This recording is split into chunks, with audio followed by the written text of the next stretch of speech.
Bonsoir à tous. Bonsoir et bienvenue dans ce nouveau webinaire avec Dominique et Sylvie.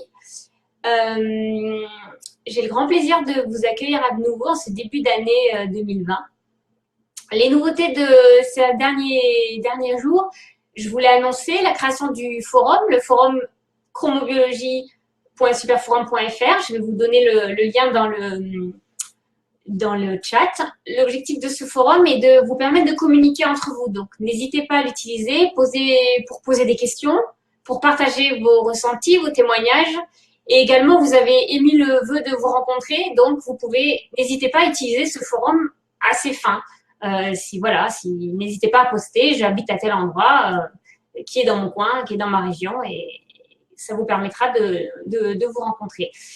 On l'a beaucoup insisté dans cette vidéo, rien ne vaut la pratique avec vos amis, avec vos plantes, avec votre chat, avec vous-même et pourquoi pas avec vos voisins. Et si en plus vos voisins font la même formation que vous, le forum est là pour vous en donner l'opportunité. Donc ce soir, Dominique et Sylvie sont avec nous pour répondre à vos questions. D'abord, je leur présenterai les questions que j'ai réunies au préalable avant de prendre les questions du chat. Donc, pour l'instant, ne vous emballez pas sur le chat parce que je ne le lirai pas tout de suite. Je vais d'abord traiter les questions qui ont été posées préalablement.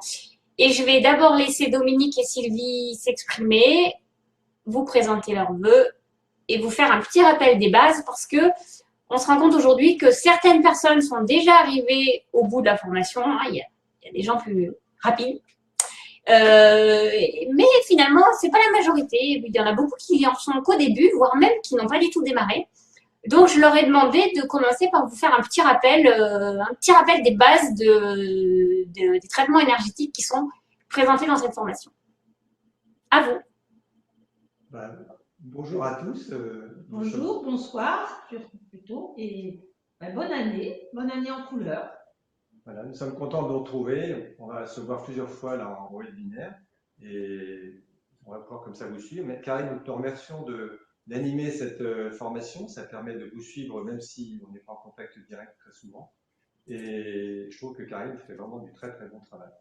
Et bravo pour cette idée de forum parce que j'ai eu au téléphone tout à l'heure un stagiaire qui a presque fini sa formation en présentiel. Et il est tout heureux de partager son expérience avec quelqu'un qui fait la formation en ligne. Donc, c'est une bonne idée de vous rejoindre les uns les autres, de pouvoir pratiquer entre vous. Et pour lui, c'est très enrichissant. Mais il nous a bien dit aussi que la présence et le partage, c'est très important, la rencontre et le partage. Bien. Donc, là, ce qu'on voudrait faire, c'est vous montrer, vous hiérarchiser un petit peu les choses. Il y a des choses qui sont importantes à intégrer et puis d'autres, vous pourrez les prendre au fur et à mesure. Mais il y a deux grandes bases principales à retenir. C'est tout ce qui concerne la symbolique des couleurs et tout ce qui concerne la façon de faire un équilibrage avec les couleurs. C'est les deux grands domaines. Il faudrait vraiment que vous arriviez à maîtriser ça au mieux. Donc, je vais vous représenter ça assez succinctement. En faisant une synthèse, en essayant d'être le plus clair possible. Et moi, je vais faire le cobaye ensuite. La démonstration. Alors, la symbolique des couleurs. Je vous rappelle que notre symbolique des couleurs est basée sur la structure vibratoire du corps. On considère que le corps physique, c'est de la lumière condensée à partir du corps vibratoire. C'est le corps vibratoire qui génère et qui gère le corps physique. Et comme pour la nourriture physique pour le corps, la couleur qu'on va utiliser en équilibrage est une nourriture pour le corps vibratoire. C'est pour ça que nous avons focalisé notre travail en soins sur ce corps vibratoire. Chaque partie du corps correspond donc à une couleur, chaque organe correspond à une couleur, chaque organe remplit une fonction dans le corps qui répond à un besoin. C'est pour ça que la symbolique des couleurs, la symbolique des organes et des besoins fondamentaux, c'est équivalent. Pour bien maîtriser cette symbolique des couleurs qui est liée aux organes, vous avez plusieurs outils. Le premier, c'est simplement la correspondance des organes. Par exemple, la couleur rouge qui est liée à l'utérus. L'utérus, ça va être plutôt l'organe de la mère. eh bien, la symbolique de la couleur rouge va être liée à cette symbolique maternelle, de sécurité, de culture, de croyance, de, de cocooning, si vous voulez. Ça va être comme ça pour tous les organes. Donc ça, Attends, excusez-moi, il y a beaucoup de gens qui nous disent que le son est très faible. ah, Olivier, le son apparaît très faible. Est-ce que tu peux faire? Est-ce qu'il faut que je parle plus fort ou est-ce que. Oui, c'est bon, en moniteur, en contrôle. Pour Olivier, il a l'air de dire que c'est bon. Oui, mais j'ai plein de gens qui disent que c'est très faible sur le chat. Alors, qu'est-ce que tu peux faire pour ça? Il faut augmenter leur son. Faut que je parle plus fort ou c'est. Bah, ils vont nous dire là. Si je parle plus fort, est-ce que ça change quelque chose? Est-ce que le fait de parler comme je parle là, ça vous change quelque chose? Vous n'êtes pas assez fort chez eux. Karine, est-ce qu'il y a des réactions? Si je parle de cette façon-là, est-ce que ça change quelque chose? Il y a un décalage de moins de 15 minutes. Ça a l'air bien. Pour moi, c'est bien. Je leur propose de peut-être d'augmenter leur micro de leur côté. Voilà, c'est OK. Le son n'est pas tellement bon. Non, Il y en a qui disent que vous êtes trop loin de votre micro, mais pour la majorité, c'est mieux. Voilà, ça va. Là, ça va en Je vais fait. parler un petit peu plus fort quand même. Hein. Voilà. Donc, je redis, la symbolique des organes, la symbolique des couleurs et les besoins fondamentaux, c'est équivalent. Hein. Et c'est important de maîtriser cette symbolique des couleurs parce qu'au cours de la formation, on va toujours l'utiliser. Et on s'aperçoit que même en présentiel, en fin de formation, c'est des choses que les stagiaires ont tendance à oublier. Donc, pour maîtriser cette symbolique des couleurs, que je ne vais pas vous rappeler, vous avez tous les outils pour ça, vous avez la correspondance entre les organes et les parties et les couleurs, avec la fonction de chaque organe qui donne répond à un besoin. Vous avez l'hexagramme, le sceau de Salomon, vous avez aussi la planche qu'on vous a donnée. Hein. Vous avez les correspondances entre chaque couleur et chaque organe et chaque besoin. Et vous avez, pour ceux qui l'ont, vous avez le jeu à la traversée des couleurs. Et vous avez surtout, qui est très important, c'est la relaxation avec les couleurs. En fait, vous avez une relaxation avec les couleurs qui vous avait été donnée en même temps que la formation. Cette relaxation, elle vous permet de goûter à la symbolique des couleurs, à l'énergie de la couleur, et en même temps, elle vous permet d'intégrer la symbolique sans forcément vous casser trop la tête, puisque dans cette relaxation, vous sont rappelés les équivalences entre les couleurs, les organes et les besoins. Répétez ça souvent. Nous, en présentiel, on le fait tous les matins. Ça, c'est une sorte de méditation qui permet de vivre des expériences vraiment intéressantes et en même temps de vous apprendre la symbolique des couleurs sans trop vous fatiguer. Donc pour nous, c'est tout à fait essentiel de maîtriser ça. Parce que vous verrez surtout si après vous allez, quand vous faites des soins, que vous trouvez une couleur à envoyer à une personne, eh bien, ça peut être intéressant de lui dire, cette couleur-là, en général, elle veut dire ça, de façon à amorcer des dialogues. Et quand vous allez avancer dans le conseil intuitif, alors là, ça va être utilisable pratiquement tout le temps, on va jouer sur ça. Après, vous avez la notion de couleur dans la couleur. Ça, pour l'apprivoiser, vous avez deux choses. Vous avez le jeu de la traversée des couleurs et vous avez le livre noir dans lequel cette couleur dans la couleur est détaillée en 12 couleurs. Donc, vous avez des outils pour ça. Travaillez vraiment cette symbolique des couleurs, ça va vous servir tout le temps. Le deuxième versant, c'est, et ça fait partie des questions, c'est comment on va traiter. Dans les questions, vous avez des comparaisons avec le travail d'Agrappa ou le travail de, je ne sais plus son nom, un carré qui m'a dit. Amylthérapie. Oui. Où on demande est-ce qu'on peut traiter l'inflammation avec le rouge. Alors, je vous rappelle et j'insiste, nous ne fonctionnons pas du tout comme ça. Ça, c'est pour la réponse sur l'inflammation.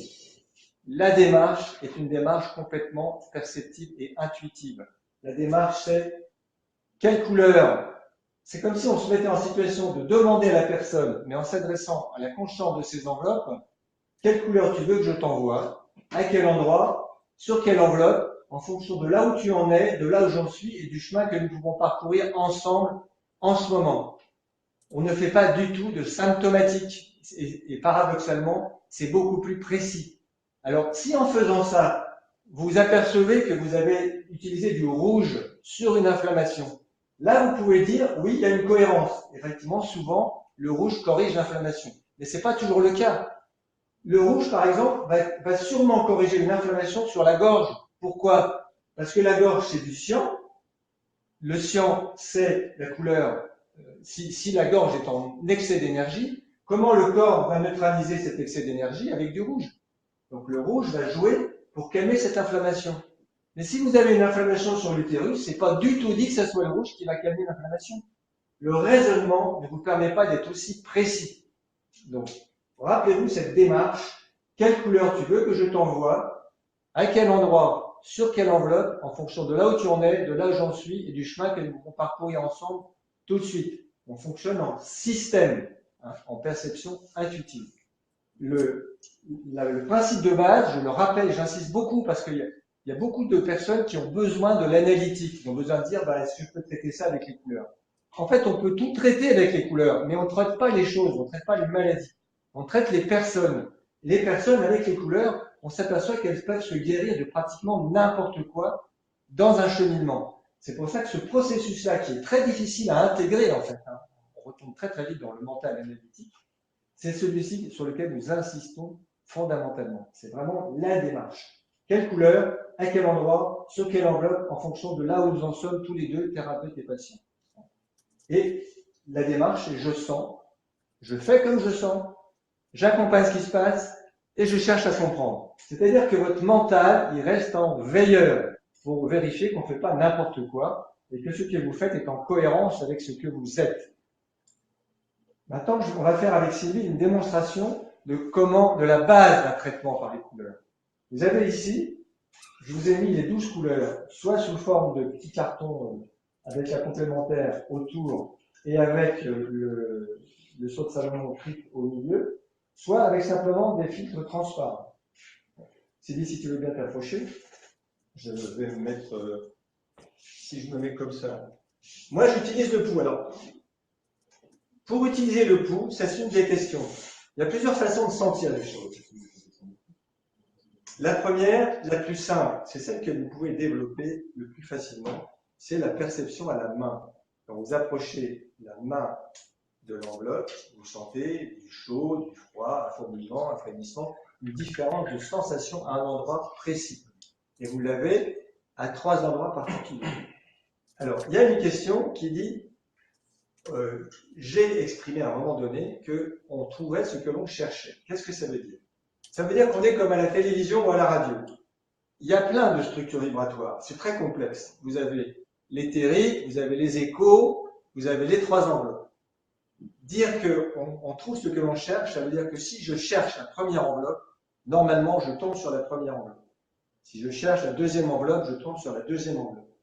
Si je veux repérer toutes les structures, je vais y aller doucement. Je vais repérer l'éthérique, l'écho, la première enveloppe, le deuxième écho, la deuxième enveloppe, le troisième écho, la troisième enveloppe. Mais avec l'habitude, vous allez vous connecter sur la première, la deuxième ou la troisième enveloppe, selon ce que vous testez. Ah, Dominique, juste précise, quand tu dis si je cherche, ça veut dire que tu formules dans ta tête que tu cherches, enfin, tu cherches la première, la voilà. deuxième ou la troisième. Voilà, c'est important de le. Si vous voulez. On se connecte sur la bonne longueur d'onde. Voilà, c'est pas évident pour tout le monde en fait. Voilà. Il faut faire confiance à sa conscience. Il faut faire confiance à sa conscience. Voilà. Il faut faire confiance. Ça va être l'un des maîtres mots aussi, la confiance. Faites comme un enfant qui apprend à marcher. C'est-à-dire, il ne va pas se poser de questions pour savoir s'il va y arriver ou pas. Il expérimente. Expérimentez, et à un moment donné, vous allez voir que ça va devenir presque évident. Donc ça, c'est la première façon de faire, c'est sentir à la main. Et pour développer ça, je vous ai donné quelques techniques. La première, c'est déjà de rechercher entre vos mains, comme ceci, à densifier quelque chose qui ressemble à du coton. Et quand vous avez découvert cette sensation-là, c'est la même sensation que vous allez trouver sur la personne.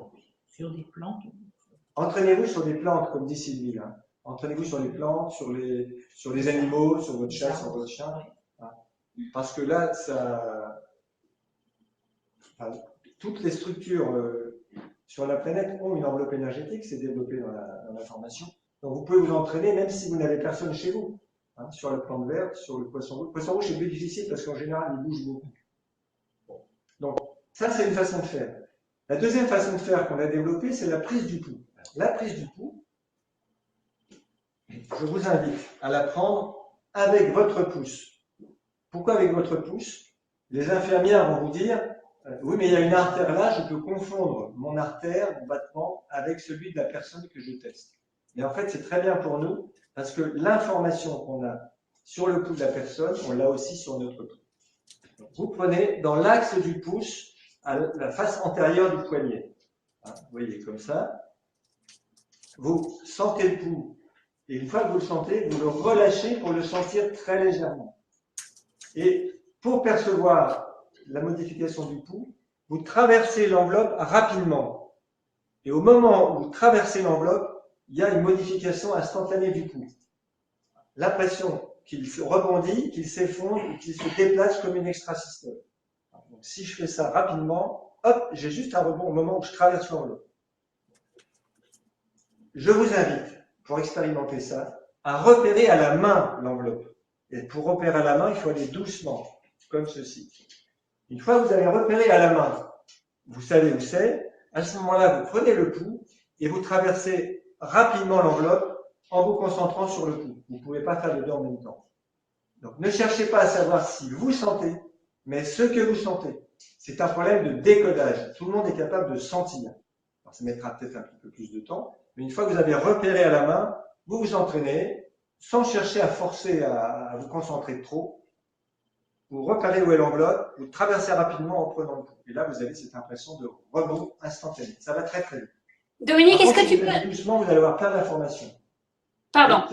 Dominique, est-ce que tu peux donner des exemples de ressentis que les gens peuvent avoir? Parce que là, ils peuvent avoir l'impression de balayer dans le vide. On développe le plus simplement. C'est la sensation à la main, qui est cette sensation de coton, de chaud, de froid, de fourmillement. Du froid, du chaud, du picotement. Ça peut être du picotement. Ou ça peut être un ressenti intérieur. Alors, la deuxième façon, c'est le pouls. Et après, vous avez une autre façon de faire. Une fois que vous avez repéré à la main, c'est plus facile peut-être de décoder aussi ça.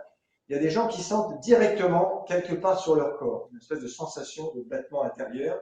Quelquefois, c'est sur une cicatrice, quelquefois, c'est sur un chakra. Là, il faut vraiment expérimenter. Une fois que vous avez repéré l'enveloppe, il faut...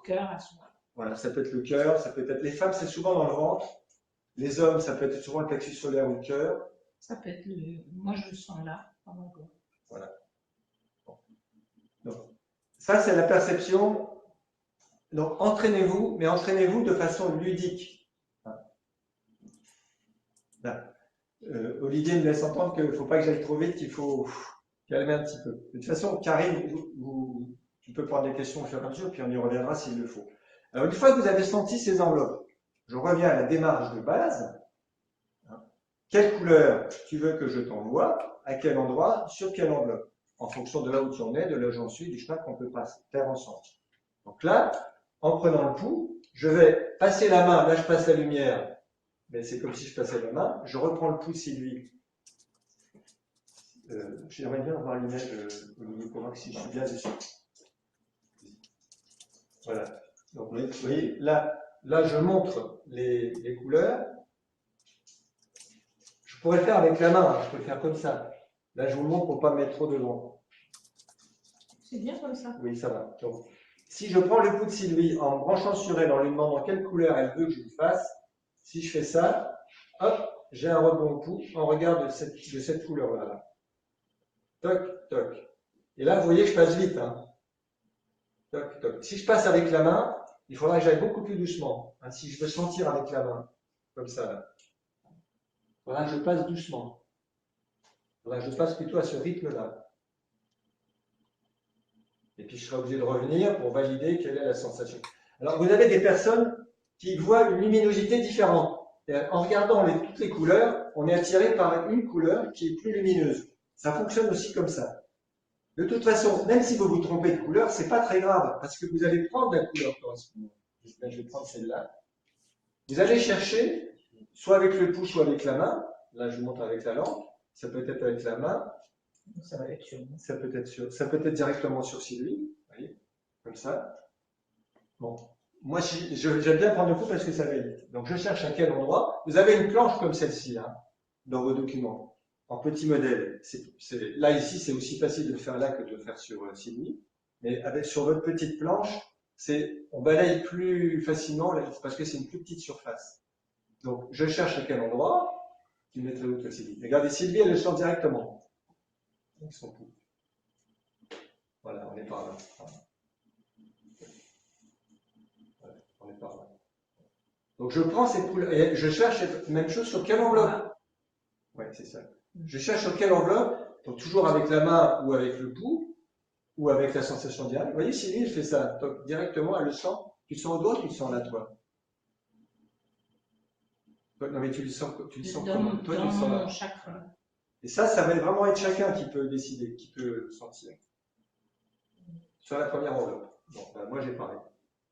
Première enveloppe, à cet endroit-là. Donc, je mesure son enveloppe à cet endroit. Donc, j'ajuste en hauteur. Vous voyez, moi, je prends toujours le pouls, mais je peux ajuster à la sensation dans la main. Pour moi, le pouls, c'est facile parce que ça me permet de creuser en Là, tu même prends temps. ton pouls. Voilà. Là, je prends mon pouls, mais plus ça. C'est vrai. Parce que comme le système, il est créé, dans son pouls, il sent mon pouls. Voilà. C'est pour ça que c'est intéressant de prendre le pouls avec le pouce. Ouais. Parce que ça amplifie l'information. Donc là, je repère l'enveloppe de Sylvie. À l'endroit, j'ajuste la hauteur. Je repère où est l'enveloppe. J'approche la couleur de cet endroit-là. Et ça arrive là. À ce moment-là, il se crée à cet endroit-là, l'enveloppe ne s'élargit pas partout. Il se crée ici une sorte de tube dans lequel la couleur rentre pour aller s'installer où il y a besoin. Et là, ce que je vous invite à faire un mouvement de spirale un petit peu, de créer un vortex. Et là, vous allez sentir comme si vous tourniez une cuillère dans une pâte à crêpes. Plus la pâte à crêpes est dense, plus la couleur elle passe. Et elle va aller, alors souvent les femmes sentent assez bien où ça va. Et vous pouvez demander à votre partenaire, est-ce qu'elle sent quelque chose ou est-ce qu'il sent quelque chose, parce que c'est le côté féminin, et à quel endroit elle sent que ça va. C'est pas parce que on le met ici que ça va forcément agir ici. Ça peut monter, ça peut descendre. Vous avez des personnes qui vont vous dire, bah, avec la même couleur, ça descend dans mes jambes, d'autres ça va monter dans ma gorge. Et puis à un moment donné, vous allez avoir envie soit d'avancer, soit de reculer, soit de vous déplacer. Vous allez voir, ça va se faire assez simplement. Vous respectez ce que vous sentez. Alors c'est une des règles de base. Quand je sens quoi faire, je fais comme je sens. Quand je sens pas, je respecte le protocole, parce que c'est l'expérience des anciens. Les anciens, c'est nous, en l'occurrence, pour ça. Bon. Et à un moment donné, vous allez voir que la sensation, c'est comme si la cuillère, elle sortait de la pâte à crêpes, comme si on était dans l'air. Ça veut dire que cette couleur-là, elle a fini de passer.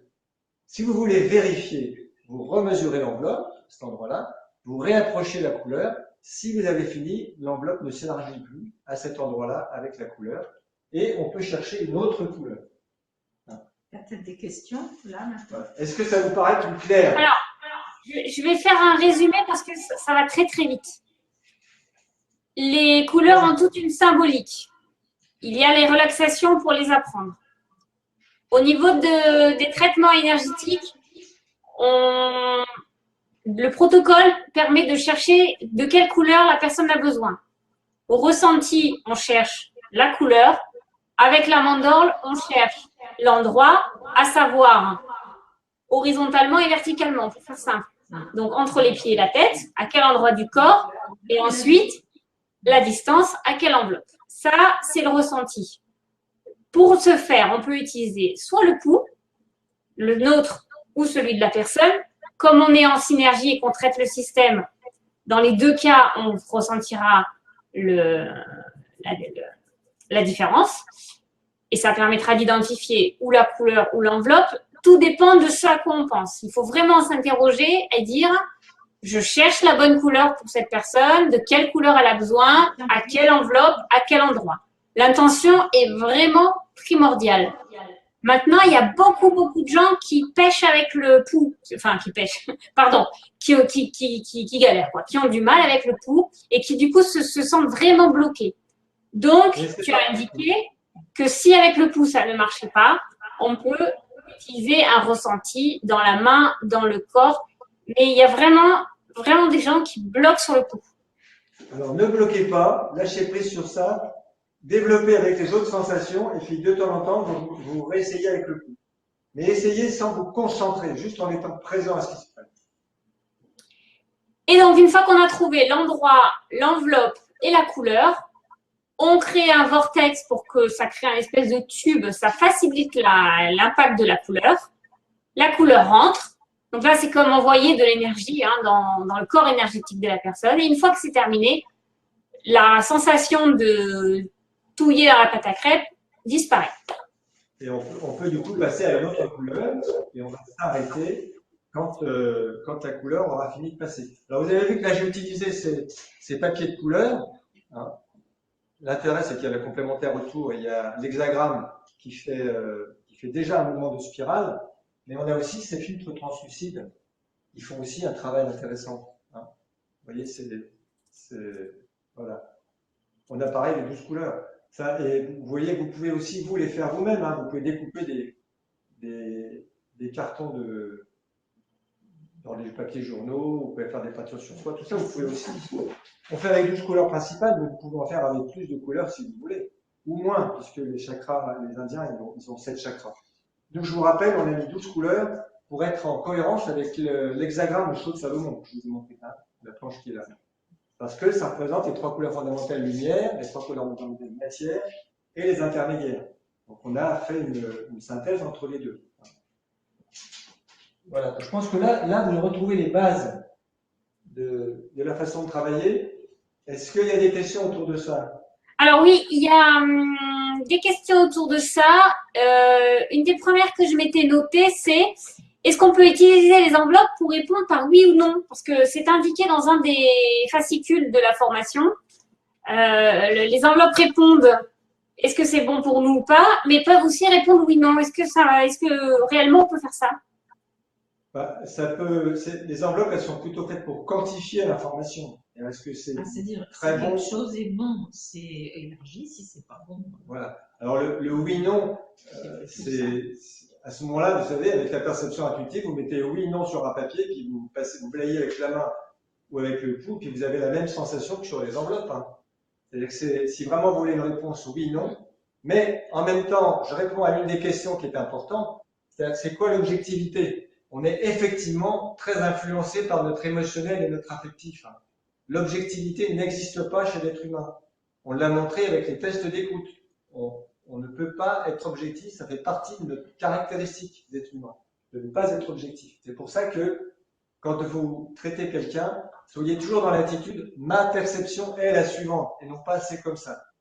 Je sens telle couleur à faire passer, ou je sens que ça agit sur tel endroit, mais en aucun cas on ne va donner des vérités. Et alors quand on est en plus impliqué affectivement, par exemple si je teste le chocolat, que je ne suis pas bien centré, je ne suis pas prêt à accepter que le chocolat n'est pas terrible pour moi, j'ai toutes les chances de trouver que le chocolat est bon pour moi. Il sera d'ailleurs peut-être bon pour mon affectif, mais pas forcément pour le physique. Donc c'est pour ça aussi que c'est intéressant de se contrôler, c'est-à-dire c'est tout un chemin à la vie. À un moment donné, plus vous allez développer cette perception intuitive, moins vous aurez besoin ni du pouls, ni de la sensation dans la main, plus ça va venir immédiatement. Mais le chemin, c'est vraiment être plus centré sur notre vraie lumière, c'est-à-dire si le chocolat n'est pas terrible pour moi et que j'ai envie d'en manger, je suis capable de tester que c'est pas bon pour moi. Vous voyez. Mais si j'ai envie d'en manger, j'en mange quand même. Le corps, il va digérer et puis on peut négocier avec les organes. Soyez à la fois souple et de plus en plus centré sur ce que vous êtes vraiment. Merci. Sylvie, elle n'est pas dans sa sensation parce qu'en fait, elle sent mieux que moi directement. Moi, je sens bien au pouls, je sens pas très très bien à la main, sauf quand je soigne. Elle fait ça, vous avez vu, toc, toc. Et c'est ce qui se passe dans les gens qui soignent. On les met sur une piste, on leur donne un protocole, et puis à un moment donné, il y a vraiment des personnes qui développent cette sensation, peut-être même encore plus précisément que ce que moi je suis capable de faire. Donc allez-y, expérimentez. Encore une fois, comme un enfant, c'est de façon ludique. Il n'y a pas de... Avec la méthode des enveloppes et des couleurs en continu, il n'y a absolument aucun risque. Vous pouvez faire ça de façon ludique. Une fois que vous avez repéré l'enveloppe d'un arbre, par exemple, ou d'une plante, soyez attentif à ce que vous ressentez. Et c'est ce même ressenti que vous aurez à chaque fois que vous serez en présence disons, d'une information énergétique. Donc, soyez attentifs à qu'est-ce qui se passe en vous quand vous sentez l'aura d'un animal ou d'une plante. Ça sera votre façon à vous de sentir. Alors, on a vu également que on pouvait choisir une couleur, donc par exemple en utilisant un filtre. Donc là, toi, tu as exposé les petits filtres carrés. Dans la formation, ils ont les ronds hein, qui peuvent être imprimés. Et puis, on a vu qu'on pouvait utiliser les modulors. L'intérêt, c'est qu'ils ont souvent toutes les couleurs. Et on m'a fait remarquer que certains moduleurs étaient noirs et blancs. Est-ce qu'il y a des spécificités entre certains moduleurs, les noirs et blancs, le sceau de Salomon, enfin l'hexagramme? Est-ce qu'on peut en dire deux mots? Sur les modulors, à part celui qui est arc-en-ciel, qui est en bande arc-en-ciel, sur les modulors, vous avez une forme géométrique qui va ajouter à la couleur l'énergie de la forme.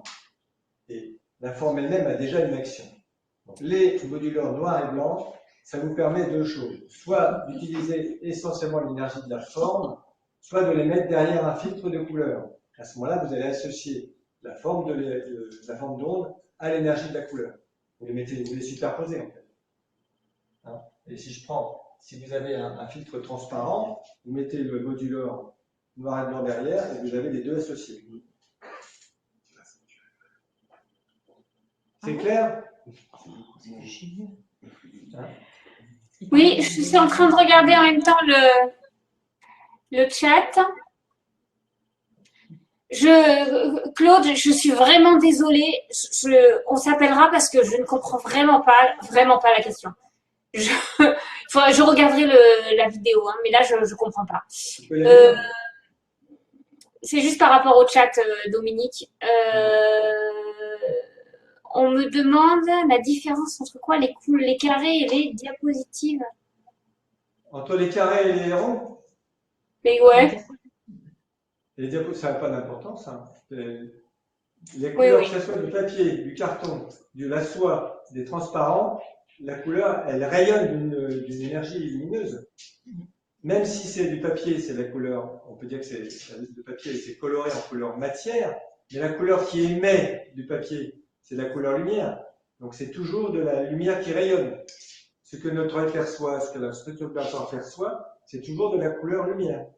Oui. Non, je pense que la question vient du fait que les filtres sont équilibrés avec la couleur complémentaire et du coup, ceux-là, ceux que tu as dans les mains, et ça leur a posé question. Alors, moi, je propose… On s'est aperçu que si on fait ça, on amplifie l'information de la couleur. Et c'est repris dans les lampes, dans les cycles de couleurs, ou dans les cycles, on fait couleur alternée avec sa complémentaire. Alors, Olivier me dit une question, on n'a peut-être pas été assez complet sur le doute de la perception intuitive. C'est bien de douter, c'est-à-dire d'oser les expériences en ayant toujours derrière cette idée de est-ce que ce que je fais est juste? Mais le doute, il est normal. Ceci dit, il vaut mieux des gens qui doutent que des gens qui sont trop sûrs d'eux et qui font n'importe quoi. C'est l'intérêt aussi d'échanger avec d'autres. Et le forum, puis peut-être les rencontres que Karine, tu es en train d'envisager pour les gens qui sont assez proches les uns des autres, c'est là où ça permet de se conforter, d'avoir de plus en plus confiance en soi. Mais le doute est essentiel, en fait. Il ne faut pas que le doute bloque. Alors, là, pour mon exemple, ce qui était senti, c'était que l'impact était sur la première enveloppe. Mais si c'était sur la deuxième enveloppe, Dominique aurait testé comment ma deuxième enveloppe s'élargissait ou non. C'est ça. Il faut savoir que plus on s'éloigne, à condition qu'on le sente comme tel, hein, il faut aller aussi loin. Plus on va loin dans les enveloppes, plus on va profond et rapidement. Ça peut paraître paradoxal parce que vous pouvez avoir envie au contraire de travailler très près du physique, mais en fait, c'est plutôt en s'éloignant, quand c'est dans la perception bien sûr, hein, quand c'est ce qu'on ressent, c'est plutôt en s'éloignant que ça va être plus profond, plus efficace et moins physique, ça va au-delà du physique. Simplement, si vous faites ça, attendez-vous à avoir des réactions qui sont profondes. des réactions émotionnelles, des choses qui peuvent. Ça veut dire que vous êtes prêt à accompagner. Je vous rappelle ça aussi, il se passe dans la relation avec les personnes dont vous vous occupez, ce qui peut se passer à ce moment-là. Vous êtes normalement capable de le gérer, sinon ça ne se passera pas. Alors, tu parles de distance, j'en profite du coup pour rebondir. Très bonne transition par rapport aux autotraitements. Il y a plein de gens qui s'inquiètent de la distance. Est-ce que sur soi, on peut sentir les enveloppes? Bon, la première, en général, oui. Et comment faire pour les deux autres? Vous avez, Sur une planche. on va dire, deux grandes façons de faire. La première, c'est se représenter sur une planche, c'est-à-dire dire par exemple, bah, ça c'est moi. La première enveloppe, je la sens. Oh, je suis bien enveloppé là. Je la sentirai là. Si je veux tester un produit, je vais penser le produit sur l'enveloppe. Ah, là ça rétrécit, donc c'est pas bon. Là ça élargit, c'est bon. Ça c'est une façon de faire. C'est de faire à l'extérieur. Mais vous pouvez le faire sur vous aussi. Mais du coup, on ne peut pas se traiter soi-même dans les enveloppes. Ah, c'est pas vrai. Sauf sur la première ou alors juste avec la main. Non, Avec la non, main. je vais vous montrer une autre solution. Vous avez, voilà, vous pouvez aussi utiliser pour vous traiter et pour sentir les hologrammes, c'est-à-dire l'ensemble du corps dans la main, l'ensemble du corps dans l'oreille, l'ensemble du corps dans l'œil, l'ensemble du corps sur le pied. Et dans la main, vous pouvez repérer les trois enveloppes. Ça va être un corps en rétréci. Donc vous allez avoir, avec la main, la possibilité de retrouver ces trois enveloppes. Et là, vous pouvez interroger ça. Il y a des gens qui font ça. Ils disent, bah tiens, est-ce que ça me fait du bien? Hop, ça rétrécit ou ça élargit. C'est une autre façon de faire. Et alors, pour traiter, vous avez trois façons de faire. Une, qu'on a vue en radionique, mais c'est un peu plus loin, c'est assez loin dans la formation, c'est traiter sur une photo ou traiter sur une représentation de la personne. Ça, il faut faire attention, il y a des règles à respecter quand c'est pas sur soi. Si c'est sur soi, c'est pas un problème. Si c'est sur quelqu'un d'autre, vous avez des règles à respecter. Sinon, vous allez pouvoir traiter sur la main, sur le pied, sur l'oreille ou sur l'œil.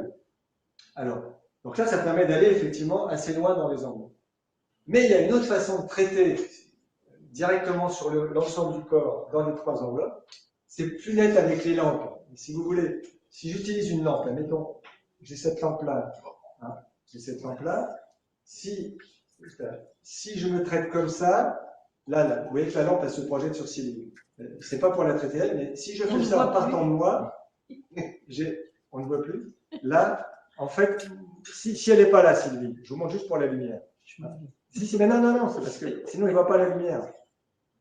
En fait, quand je fais ça, je travaille sur mes trois enveloppes. Alors, on peut le faire avec la lampe, ça se voit effectivement. Ici, quand il y a des curistes qui ont fait un peu de formation, je leur donne une petite lampe avec les cycles de couleur blanc, et je leur dis, bah, traitez-vous comme ça dans les trois enveloppes. Et ils ressentent des choses, et ça leur fait bouger, ça les fait bouger pas mal.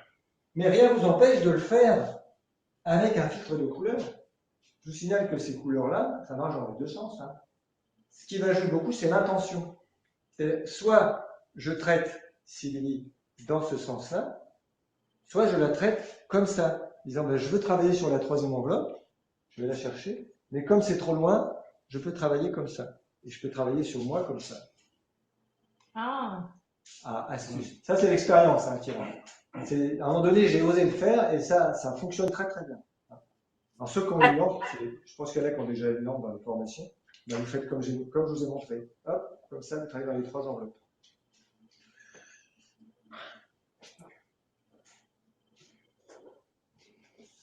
On voit plus ta tête. Tu as parlé un peu de radionique, Dominique, donc c'est le traitement à distance. Et on m'a demandé, est-ce qu'on peut traiter plusieurs personnes en même temps? J'ai ma réponse. C'est possible, mais là, il faut faire attention à l'intention qu'on met. On peut traiter sur une photo chacune des personnes séparément, puisqu'on peut choisir la longueur d'onde, on peut choisir de traiter une personne ou une autre, mais ça, c'est quand on le fait en direct, c'est-à-dire je prends la photo et je traite quelle couleur, à quel endroit, sur quelle enveloppe, hein, sur la photo, comme sur une personne. Ça, effectivement, que vous ayez une, deux ou trois personnes en même temps, c'est pas gênant. Mais si vous utilisez les techniques qui sont développées dans la formation, avec le saut de Salomon, l'hexagramme, les cristaux et la photo que vous laissez en place, ça me paraît plus compliqué de traiter de façon spécifique. Ça, j'ai pas essayé. Par contre, ce que j'ai essayé, c'est de travailler sur une équipe, sur un groupe. Ça peut être un groupe de travail, ça peut être une équipe de sport, ça peut être une famille. On peut travailler à distance, à condition que tout le monde soit d'accord, sur le groupe. À ce moment-là, c'est un travail spécifique de groupe. L'intention va être motrice dans l'histoire. Il faut décider, je traite le groupe, éventuellement avec un objectif, par exemple l'unité d'une famille ou l'unité d'une entreprise, où je traite chacune des personnes. Voilà.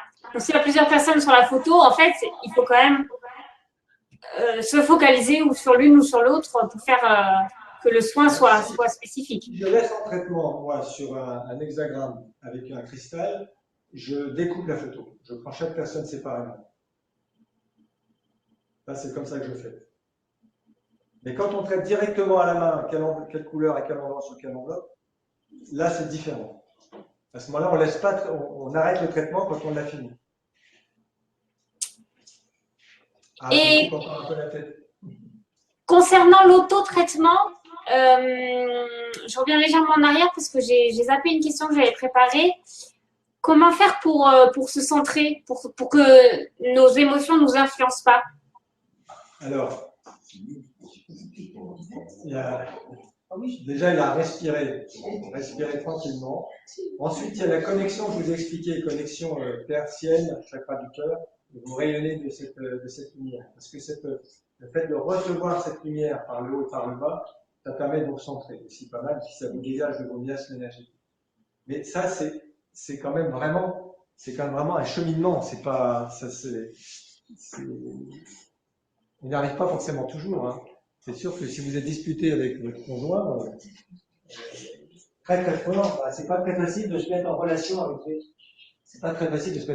avec les autres, en fait, hein, pour soigner quelqu'un. C'est ça. Je vous ai expliqué aussi, je pense, dans un des tableaux, qu'il y a 3 cerveaux.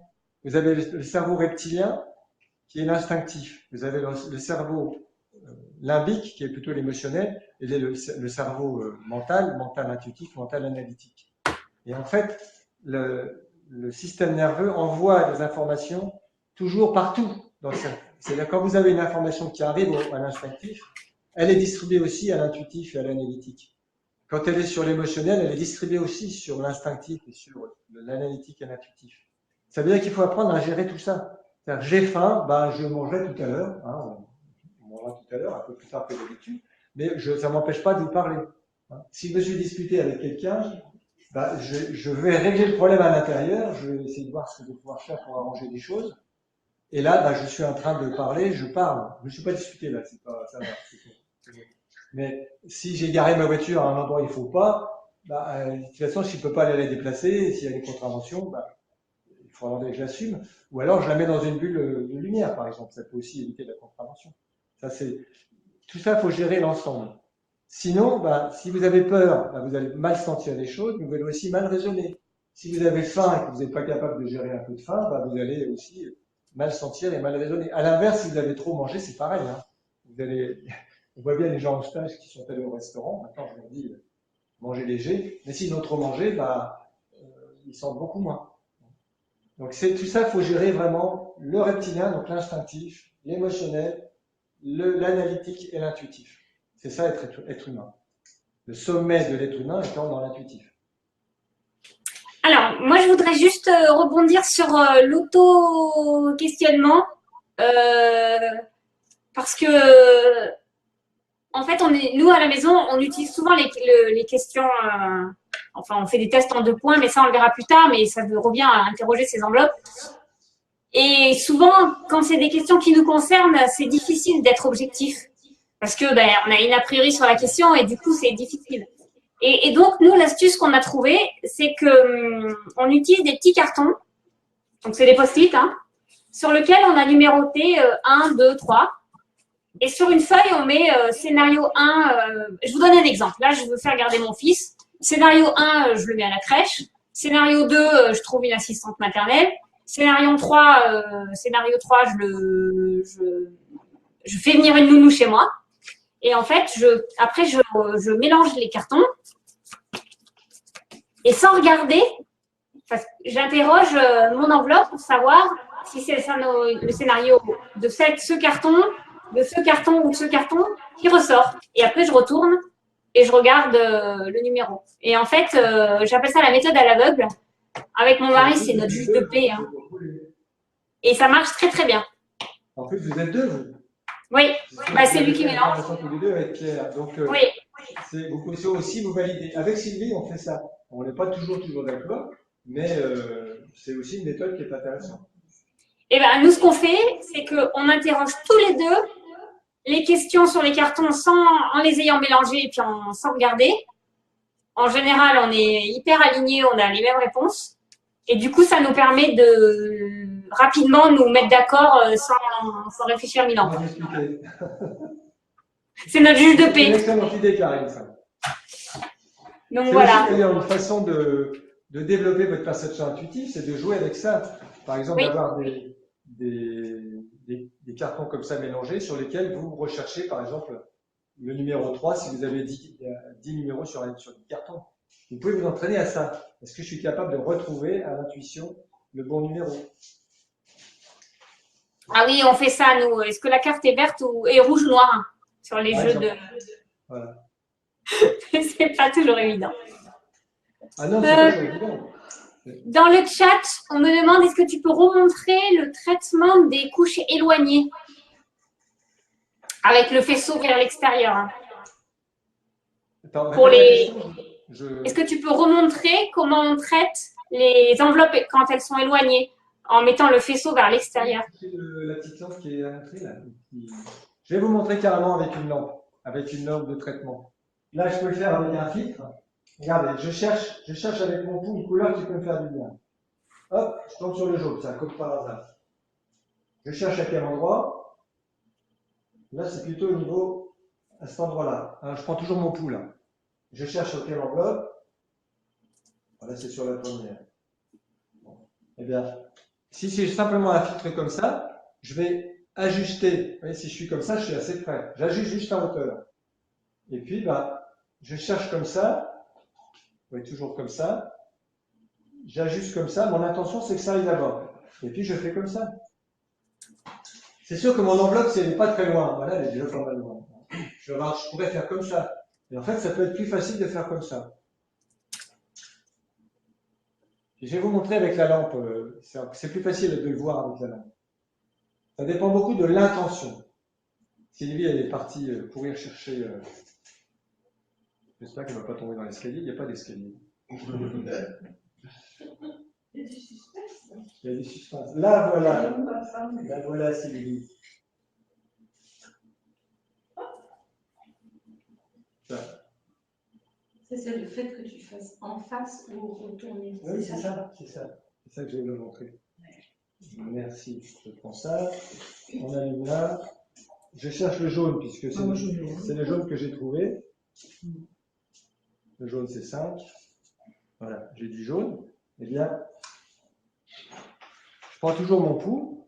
Et si je me mets comme ça, non mais là c'est toi qui vas prendre, c'est pas obligé. Parce que c'est pour moi cette couleur-là. Ah, pardon. Moi, c'était rouge tout à l'heure. Là, tout à l'heure, avec la lumière verte, qui est une couleur continue, c'était pas grave que je la projette sur elle. Mais là, avec un cycle de couleurs, si je ne l'ai pas adapté, ça va pas forcément lui faire du bien. Donc, vous voyez, j'ajuste comme ça avec mon pouls. Là, j'ai toujours le pouls ici. Hein. J'ajuste. Hop. Et puis, le faisceau, bah, je vais ajuster aussi comme ça. Là, je sens la cuillère dans la pâte à crêpes et j'ajuste avec le pouls éventuellement. Là, je travaille non seulement sur la première, mais je peux travailler sur les 3 enveloppes. Et ce que je fais faire aux gens qui sont en cure et qui ont déjà fait un petit peu de travail sur eux, c'est que je leur fais, pour pas qu'il y ait de risque, je leur mets du blanc. Le blanc, je vous rappelle, c'est toutes les couleurs qui défilent à toute vitesse avec la proportion du nombre d'or. Comme le modulo. Hein, comme le modulant, mais dans le temps. Et bien là, je leur dis, bah, faites ça, cherchez à quel endroit vous sentez à la main, parce que le pouls, il y a beaucoup de gens qui ne sentent pas. Rassurez-vous, il y a beaucoup de gens qui ont du mal, il faut vraiment le travailler. Vous faites ça, vous sentez où il se passe quelque chose, et puis vous essayez. Comme il n'y a pas de risque, les gens peuvent s'entraîner. Hein, que ce soit avec une couleur ou avec la lampe, on peut s'entraîner. Les couleurs en continu, il n'y a pas de risque, parce que si on se trompe de couleur, le corps vibratoire est capable de la neutraliser. Et avec le blanc Fibonacci, il n'y a pas de risque non plus, parce qu'on a toutes les couleurs. Le corps vibratoire va prendre ce dont il a besoin. Voilà. C'est clair comme ça? Je pense, oui. J'ai une question du chat. Sophie nous demande est-ce que la puissance de la couleur a une influence sur le traitement? C'est-à-dire si la couleur est plus ou moins pâle? Est-ce que, j'ai pas entendu. Si la couleur est plus ou moins pâle, est-ce que du coup ça la rend plus ou moins puissante? La densité de couleur joue un rôle quand même, mais la couleur même pastel, on peut avoir une action, ça sera peut-être un petit peu plus long, mais on peut aussi avoir une action avec le pastel. Disons que si vous avez du pastel, peut-être vous pouvez mettre une petite lampe derrière pour amplifier, mais ça c'est expérimenté. Je pense qu'une certaine densité, c'est quand même bien. Je voudrais revenir à propos des couleurs pastel. Il y a une question sur la méthode Agrapar qui a développé des couleurs intermédiaires. C'est quelque chose aussi avec lequel nous ne sommes pas vraiment d'accord. C'est-à-dire qu'on a l'impression que les chercheurs en couleurs, ils cherchent à avoir une longueur d'onde pour un problème. Plus la longueur d'onde sera précise, plus on va traiter un problème précis. Bon, il y a une infinité de longueurs d'onde dans la lumière. Et là, tu es précis dans le passé. Voilà. Alors, on préfère travailler avec une bande de fréquence plus large et même faire des balayages avec des cycles de couleurs. C'est ce qu'on fait avec ce qu'on appelle les biocycles. On va balayer autour des rouges, autour des magentas, autour, si je fais ça. On va balayer, plutôt que de chercher une couleur précise, on va faire des cycles qui balayent autour des magentas, autour des bleus, autour des verts, autour des rouges. Parce qu'il n'y a pas, dans la nature, il n'y a jamais une correspondance entre une longueur d'onde et quelque chose. Dans la nature, c'est toujours très large, c'est toujours mouvant. Quand vous regardez un paysage qui est harmonieux, c'est pas un paysage qui est bleu carré, ou qui est vert carré, ou qui est rouge carré. C'est des multitudes de teintes différentes, c'est tout un camailleux. Et le corps vibratoire, il prend plus facilement ce dont il a besoin que si on lui impose quelque chose. Parce que si on lui impose une couleur très précise sur un endroit qui n'est pas adapté, là, on risque de faire des dégâts. Et donc, il vaut mieux utiliser des bandes passantes plus larges, par exemple. Parce que là, sur un endroit précis. Mais sur un endroit précis et avec une durée précise, que d'avoir une très très longueur d'onde très très précise et puis qu'on ne sait pas exactement où la mettre. Voilà. Ça, c'est pour nous, on insiste vraiment sur ça avec Olivier, parce que la nature, elle n'est jamais faite de. C'est le problème de la science aujourd'hui, c'est qu'elle veut parcelliser les choses, elle veut aller de plus en plus vers le petit, vers le précis, alors que la nature, elle est extrêmement précise dans les temps global. Alors, Ça va? Tu penses, Karine, que ça peut. Oui, je pense que c'est pas mal, mais là, je vais prendre une dernière question parce qu'elle me paraît vraiment importante. On nous demande si on peut faire la même chose avec une lampe de poche et d'autres personnes pardon, j'ai pas le prénom là, les yeux. Les lampes de poche. Et attends, juste pour te compléter, je crois que c'est Eugénie, Nathalie. Oh là là, veuillez m'excuser, ça va un peu vite. Bon, j'ai pas le prénom. Qui disait, je n'ai pas bien compris le danger. Donc, en fait, ça vaut le coup de faire un petit laïus, là, vite fait, sur les notions de l'éclairage toxique et puis la saturation lumineuse.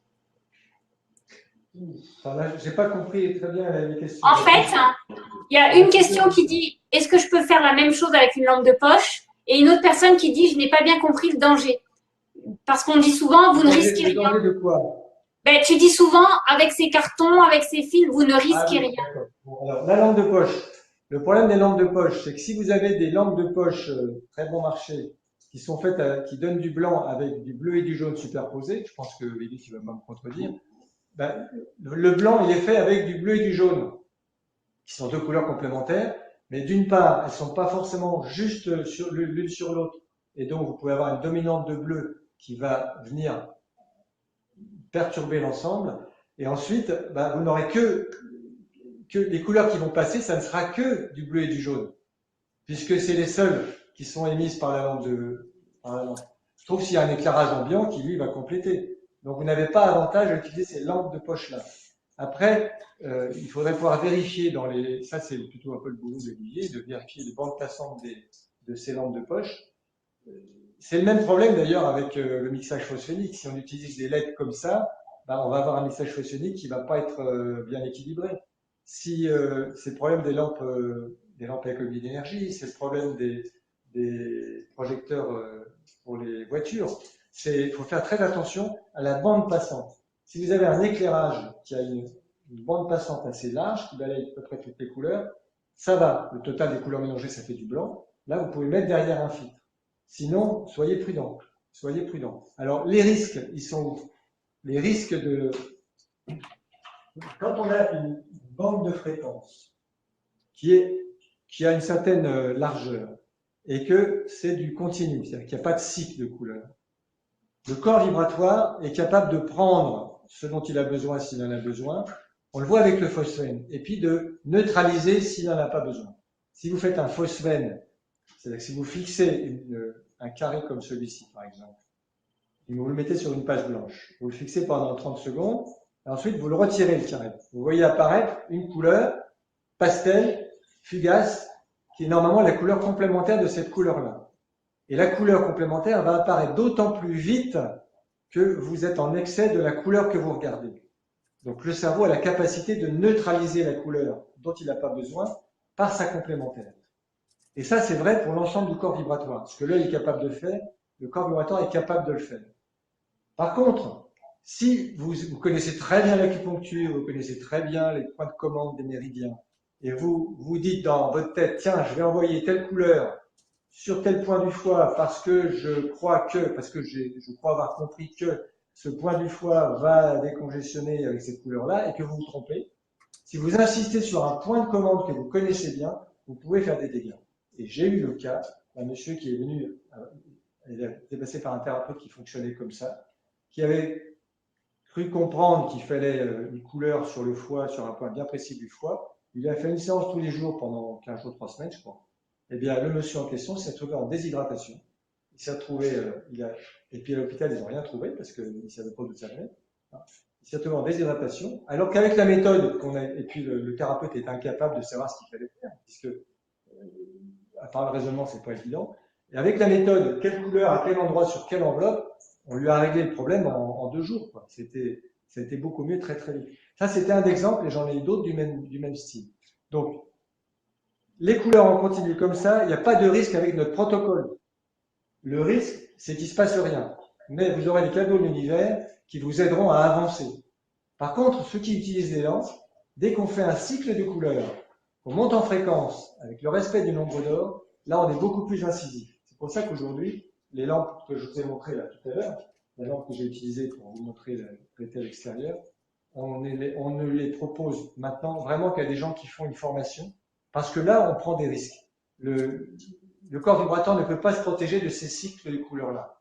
C'est pour ça aussi qu'Olivier nous a mis au point les biocycles, parce que les biocycles, c'est pareil, c'est beaucoup plus doux. On est plus proche de la nature. On balaye tranquillement. Et là, le corps vibratoire, si on n'insiste pas trop longtemps, mais si on insiste un peu, c'est pas très grave. Si on n'insiste pas trop longtemps, on ne prend pas de risque non plus.